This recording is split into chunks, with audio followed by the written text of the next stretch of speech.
بسم اللہ الرحمن الرحیم۔ میں خاندان کی تمام لڑکیوں سے زیادہ ہوشیار اور چالاک تھی۔ دیکھنے میں بہت پتلی تھی لیکن کام میں پھرتیلی تھی۔ سب رسومات، کھانے پکانے، گھرداری میں نمبر 1 تھی۔ میرے پاس ہر بات کا جواب موجود تھا۔ کس کو کس طرح ہینڈل کرنا ہے میں بخوبی جانتی تھی۔ میری حاضر جوابی کے سب بہت قائل تھے۔ امی ابو میری سلیقہ شعاری کے طعنے میری بڑی بہن طاہرہ کو بھی دیا کرتے تھے کہ تم ڈنگر ہی رہنا، اور تمہاری چھوٹی بہن دیکھو کتنی سمجھدار ہے۔ طاہرہ بس خاموشی سے ایک طرف کو سر جھکا کر بیٹھ جاتی تھی۔ میری عمر 18 سال بھی پوری نہ تھی جب زید کا رشتہ میرے لیے آ گیا اور امی مجھ سے پوچھنے لگیں اور میں نے بخوشی ہاں کر دی۔ میرے ساتھ طاہرہ باجی کی بھی شادی ایک نارمل گھرانے میں طے ہو گئی۔ اور یوں طاہرہ باجی 21 سال کی تھی اور میں 18 سال کی جب ہم اپنے پیا دے سدھار گئیں۔ میرا رشتہ اس شرط پہ ہوا تھا کہ میں اپنی ساس اور خاوند کا کام کیا کروں گی، کیونکہ جوائنٹ فیملی سسٹم تھا، لیکن دیورانی اور جیٹھانی الگ الگ اوپر والے پورشن میں تھیں اور میرے خاوند امی کے ساتھ رہتے تھے، لہٰذا ساس میرے حصے میں آ گئی۔ سسر وفات پا چکے تھے اور 5 نندیں بیاہی گئی تھیں۔ دیکھنے میں کافی معقول اور مناسب گھر تھا، لیکن آہستہ آہستہ حقیقت آشکار ہوئی۔ میری 5 نندیں اپنے بچوں کی فوجوں سمیت آئے دن گھر آئی بیٹھی رہتی تھیں اور شام کا کھانا کھا کے اپنے خاوند کے لیے سالن تک لے کر جاتی تھیں۔ شروع میں تو کافی برداشت کیا، لیکن جب صبر اور زبان نے ساتھ چھوڑ دیا تو میں نے کہنا شروع کر دیا کہ ایسا کرنا مناسب نہیں۔ میں اکیلی پکاتی ہوں اور مجھے 15 لوگوں کا روزانہ پکانا پڑتا ہے۔ لیکن خاوند صاحب الٹا مجھ پہ چڑھ دوڑے کہ تم کم ظرف ہو، گھٹیا طبیعت کی مالک ہو، کسی کو کھلا کے راضی نہیں، وہی روایتی خرافات۔ میں اب اللہ کو رو کے دکھاؤں کہ اپنے ماں باپ کی اتنی لاڈلی اور یہاں ذلیل ہو رہی ہوں۔ بابا دل کے مریض تھے، لہٰذا انہیں بتا بھی نہیں سکتی تھی اور خاموش رہ نہیں سکتی تھی، کیونکہ صحت بہت خراب ہوتی جا رہی تھی۔ خاوند صاحب کبھی ساتھ نہ دیتے، اماں جی کے روب و احترام میں چپ رہتے اور ہمیشہ مجھ سے خفا رہتے۔ کبھی مجھے ہنس کر نہ بلاتے، ہمیشہ جلی کٹی سناتے۔ دیورانی جیٹھانی جلتی پہ تیل ڈالتی اور مزید لڑائی چلتی رہتی۔ طاہرہ باجی بیاہ کر پردیس چلی گئیں۔ باجی جب پاکستان آتی مجھے ملنے، میرے سسرال والے طاہرہ باجی کی سلیقہ مندی اور خاوند کی خدمت کو دیکھ کر ان کے قصیدے پڑھتے۔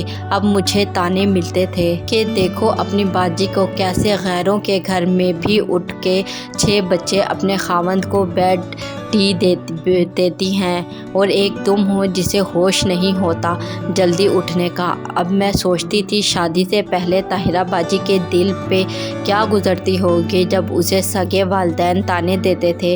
اب مجھے باجی کی حالت سمجھ آتی تھی اور بہت دکھ ہوتا تھا۔ میرے خاوند کا کاروبار یکایک بہت کم ہو گیا، جس کی وجہ سے وہ مزید چڑچڑے ہو گئے اور مجھے بلانا تک چھوڑ گئے۔ دیکھو اپنی باجی کو کیسے غیروں کے گھر میں بھی اٹھ کر 6 بجے اپنے خاوند کو بیڈ ٹی دیتی ہیں، اور ایک تم ہو جسے ہوش نہیں ہوتا جلدی اٹھنے کا۔ اب میں سوچتی تھی شادی سے پہلے طاہرہ باجی کے دل پہ کیا گزرتی ہوگی جب اسے سگے والدین طعنے دیتے تھے۔ اب مجھے باجی کی حالت سمجھ آتی تھی اور بہت دکھ ہوتا تھا۔ میرے خاوند کا کاروبار یکایک بہت کم ہو گیا، جس کی وجہ سے وہ مزید چڑچڑے ہو گئے اور مجھے بلانا تک چھوڑ گئے۔ ان کی لاپرواہی اور کام کی زیادتی کے باعث میں کافی بیمار رہنے لگی۔ اکثر چکر آ جاتے اور بے ہوش ہو جاتی۔ بیماری کی وجہ سے سوکھ کے کانٹا ہو گئی۔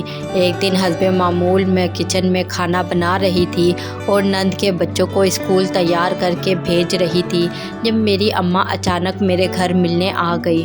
میں خوشی سے اماں کے گلے لگ گئی، لیکن اماں نے حیرانگی سے پوچھا، تمہیں اتنا تیز بخار ہے اور تم کچن میں ہو؟ میں بس بس کچھ بول نہ سکی اور آنکھوں سے آنسو گر گئے۔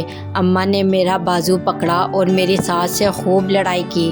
میری نندیں بھی سنتی رہیں۔ اماں مجھے اپنے ساتھ لاہور لے آئیں اور مجھے فوراً ICU میں داخل کروایا گیا۔ ٹائیفائڈ بگڑنے کی وجہ سے بخار دماغ کو چڑھ گیا تھا اور دماغ کی نسیں پھٹنے کا اندیشہ تھا۔ ڈاکٹرز جواب دے چکے تھے۔ سارے گھر میں صرف ماتم بچ گیا تھا۔ بڑی باجی بھی پاکستان آ گئی۔ باجی روزانہ نفل مان لیتی کہ یا اللہ میری بہن کو صحت عطا فرما۔ دوسری طرف خاوند صاحب نے پلٹ کے کوئی رابطہ نہ کیا۔ وہ تو مزید غصے میں تھے کہ میری مرضی کے بنا میری بیگم کو کیسے لے کے گئے ہیں۔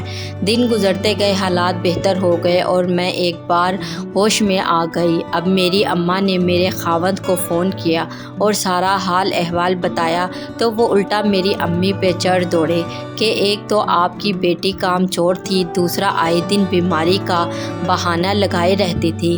اماں نے بہت کہا لیکن وہ حسب معمول گرجتے برستے رہے۔ اماں اور ابا سر جوڑ کے بیٹھ گئے اور میرے سسرال سے بڑے لوگوں کو بلوایا گیا اور الگ گھر کا مطالبہ کیا گیا جو کہ نامنظور ہو گیا۔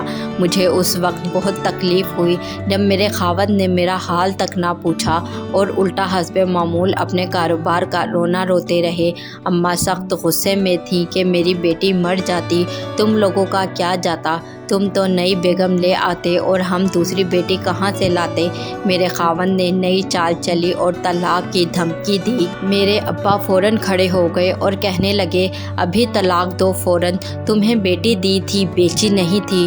میرے خاوند لڑتے بولتے واپس چلے گئے۔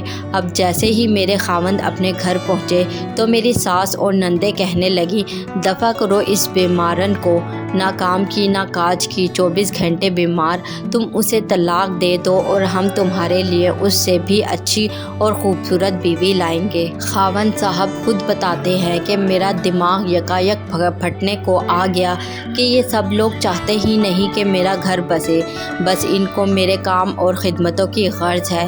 میں بار بار اپنے جذبات کسی اور عورت سے منسلک نہیں کر سکتا اور اگر دوسری شادی کر بھی لی تو ساری زندگی پچھتاوے کے جہنم میں جلتا رہوں گا۔ میرے امی ابو طلاق کے کاغذ تیار کروانے لگ گئے۔ بڑی باجی امی ابو کو سمجھانے لگی مگر وہ کسی کی بھی بات ماننے کو تیار نہیں تھے۔ میرا رو رو کر برا حال تھا، آخر میرا جرم کیا تھا اور بالآخر اللہ تعالیٰ کی کرنی ایسی ہوئی۔ 3 دن بعد میرے خاوند واپس آ گئے اور رو رو کے پاؤں پکڑ کے معافی مانگتے رہے کہ آئندہ ایسی غلطی کبھی نہیں ہوگی۔ میں جان گیا ہوں کہ میرے اپنے ہی میرا گھر تباہ کر رہے ہیں۔ میری اماں سخت نالاں تھی، لہٰذا وہ جلدی نہ مانی اور کہتی دیوار کھڑی کرو درمیان میں اور سارا فسادی سسٹم ختم کرو۔ خاوند صاحب کہتے میں یقین دلاتا ہوں کہ فساد یا زیادتی دوبارہ نہیں ہوگی، اور میں واپس اپنے گھر باعزت طریقے سے آئی اور میرے خاوند نے واضح کر دیا سب پہ آج سے صرف بیگم میری اپنی روٹی پکائے گی، امی اور باقی سب کی روٹیاں اب دونوں بھابیاں پکائیں گی باری باری سے، اور جو نند بھی آئے گی وہ ساتھ مل کر کھانا بھی بنوائے گی اور سارے برتن بھی دھلوائے گی۔ لیکن جب سے یہ باتیں واضح ہو گئیں میری نندیں بھی بہت کم آتی ہیں۔ اب سارا گھر بڑی ہنسی خوشی چل رہا ہے۔ سچ کہتے ہیں خاوند کا انصاف زندگی سنوار دیتا ہے اور اس کی نا انصافی زندگی تباہ کر دیتی ہے۔ ہماری ویڈیوز اگر آپ کو پسند آ رہی ہیں تو ضرور لائک کیجئے، اور اگر آپ نے ہمارا چینل سبسکرائب نہیں کیا تو ضرور کیجئے۔ اس کے ساتھ ساتھ بیل آئیکن پر بھی لازمی کلک کیجئے تاکہ ہماری ہر آنے والی ویڈیو آپ تک بر وقت پہنچ سکے۔ اللہ حافظ۔